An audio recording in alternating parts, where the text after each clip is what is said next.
Anyway, cheers. Yeah. It was good to... Cheers, thank you. No problem. Thank you. Cheers, guys. Cheers, guys. Cheers, guys. So Daniel, I'm so happy that you're here. Oh, thank you for having me. It's really exciting. Yeah, it's amazing. And thank you for having us as part of your fashion show, the front row. Did you enjoy yourself? It was amazing. It was Yeah. it was so different, and I love the fact that you focused on so many current trends that are significant. So yeah, it was really an amazing opportunity. So I just really want to ask you. One question is, what inspired you? Like, what were you doing when how did this idea come up, and what was the entire front row? process? The front row. You want the truth? The absolute truth. Yeah. Okay, the idea for the front row came about in the middle of all our respective lockdowns in Singapore, Malaysia, Thailand, Philippines. Right. And I happened to speak with my contemporaries, and we're all in the middle of a mental breakdown Yeah. when we all said, look, if we want to do something about fashion, why wait for someone to do it? Do it ourselves. Yeah. Right? At that time, I was also working on a project for NAFA. NAFA, Right. the graduate school. Yeah. And this is the first year in decades that the students are not going to be able to have a proper graduation. Oh, right. So what can we do? You know, are we going to just sit down and be defeated by the pandemic? Yeah. Or are we just going to grab it by the balls Yeah. and take things into our own hands That's and true. pivot and do something about it?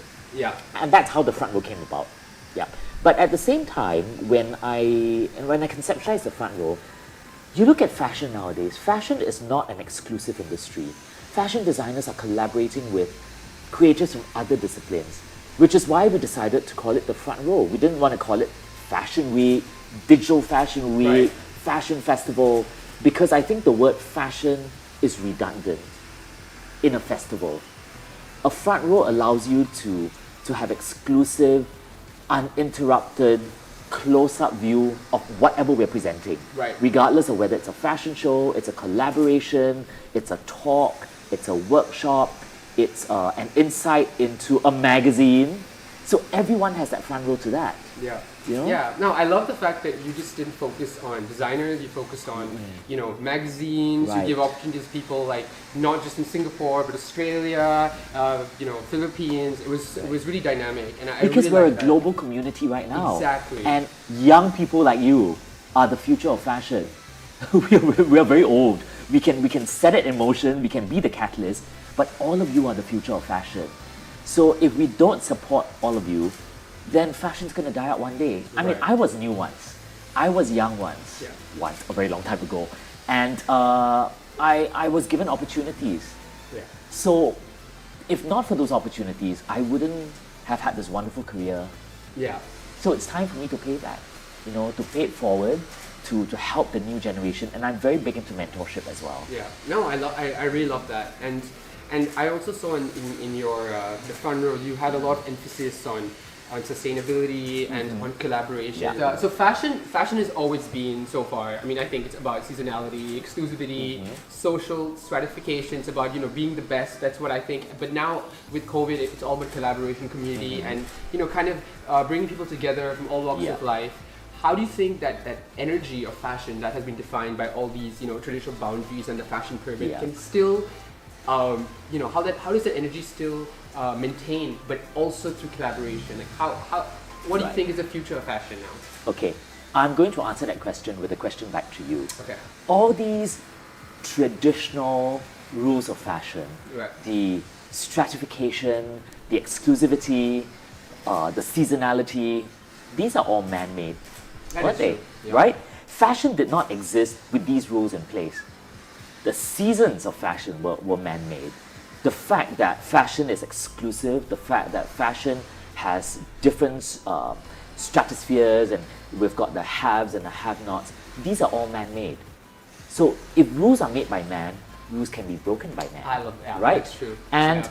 the world is evolving all the time. I'll give you an example. Fashion today did not start off as the industry that we all know. Fashion started off as couture. Fashion started off as made to measure. You buy fabrics, you go see a designer. Leah. All right, okay. Leah, come on. Come here, darling. All right, what's up, baby? What's up? Come here.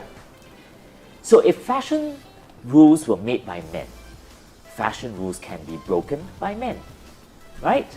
Fashion in the past is not the fashion industry that we know of today. Yeah. Fashion started off as there was no ready-to-wear, there were no department stores, you couldn't walk into a store and just buy fashion. You had to buy fabric, see a couturier, and then the couturiers would make an outfit for you. So a lot of the fashion shows that you saw in the past were small, intimate cabin-style shows. Right. And then the Americans discovered sportswear. The Americans discovered ready-to-wear. The idea of department stores started at the turn of the century, you know, with Selfridges and the American department stores and all. So suddenly fashion changed. The couturiers in Europe, some evolved, some didn't. Yeah. Look at the couture houses nowadays. How many couturiers actually own the rights to their couture houses? Only Chanel, because they didn't pivot. They didn't keep up. So because they didn't keep up, they became irrelevant. So maybe these rules are going to be irrelevant moving forward.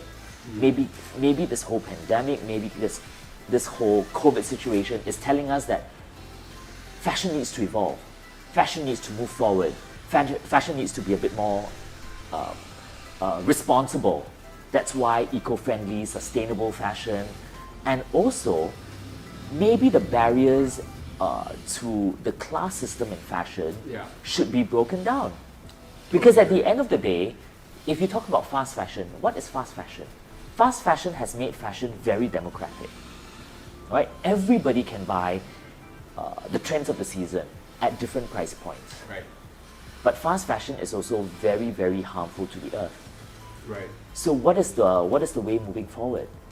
We have a democratic system, but at the same time, all the new designers are responsible. And that's the theory, according to Daniel Boey.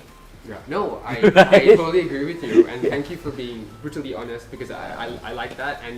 But now, so Fashion Week, like, what do you think is going to happen to Fashion Week? I know Fashion Week has been in Singapore, has been around the world, but now, you know, with COVID and post-COVID, let's say things get back to normal. Do you think Fashion Week is still going to be relevant, like the same way, or is there going to be some sort of adaptations to it? Well, if you talk about normal, do you think that we're going to go back to the old normal, or is this going to be the new normal with new rules? You know, look at Fashion Week in Paris, London, New York. They're all scrambling. No one knows what to do with fashion. Everyone's trying to find that hybrid between physical shows and digital shows. And some designers have done physical shows, failing miserably. The shows are the most boring things ever, because they haven't adapted. They simply think that, okay, let's go back to fashion shows. Let's put a physical fashion show together, let's get models to walk down the runway and separate everybody. Yeah. But why can't you completely change the rules? Change the way fashion has been shown on the runway.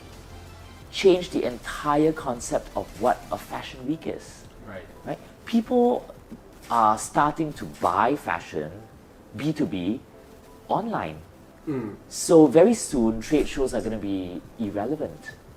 People are also wanting to buy or adapt a see now, buy now model. Yeah. Which is the model that we have adopted. Because at the end of the day, you want to watch a show and buy it immediately. Yes. Right? Yes. And a lot of these small designers, they can't afford big expensive shows. A lot of these younger labels, they can't afford to fly to Fashion Week. So a see now, buy now model is most relevant for them. Okay. Yeah. So I do think that Fashion Week will continue to exist, but perhaps not in the form that we're all used to. Yes. Maybe it's a form of evolution as well, right?